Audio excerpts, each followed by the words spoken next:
This is Tim here from Your Six Studios. Today in this video I'm going to show you how to fix a blinking blue light on your PlayStation 4 controller. So the first thing you should do is just ensure you have enough power on your controller by charging it. So you can see I have this charging cable connected, and then I press the PlayStation button and it's charging up. Another thing that you can try is turning off your controller. So if you hold down the PlayStation button right here in the center, it will turn it off after about 5 to 10 seconds, so we can just hold this down.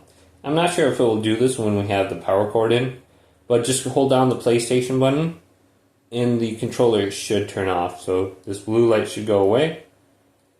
Now, if you do have it plugged in, another way that you can do this is if you hold down the PlayStation button and we go up to the top under the quick menu, we can go to the right and we can scroll on down and we can go to turn off devices.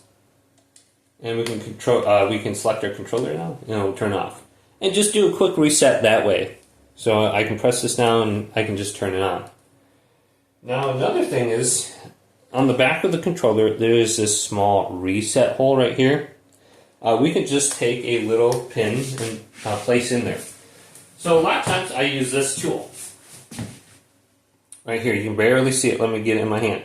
So this is a SIM card tool that I use to open up my phone. I can just take my controller, it looks like it came out a little bit, and then press in here, and it will reset my controller. And then I can just turn it back on and see if that fixes the issue. Now another thing you could be having is a Bluetooth error. So we can go up to the top, go over to settings, and scroll on down to devices. Then go to Bluetooth devices, and select your controller. Now what we want to do is disconnect it. So unfortunately you're going to need a second controller to do this. Otherwise, a TV remote, you can use your TV remote and try to select your first controller. Or you could use the PlayStation remote app from your phone and you can control your PS4 that way. So if you have HMI-C turned on with your TV, you can just grab your remote and just start pressing up and down. It should work. But I have a second controller. Let's go to my first controller right here and select it. And then I should be able to disable it. So let me connect to a profile here. And then I should be able to use this controller. It doesn't seem like it's working. But once I go to it, I can just forget my first controller. So let's go up to the top now. See if this works. And it's not working. There we go. Let's select the profile. Go to settings. That's under devices, Bluetooth device. Then I should be able to select my first controller. Then press options. Go to forget device. Go to OK.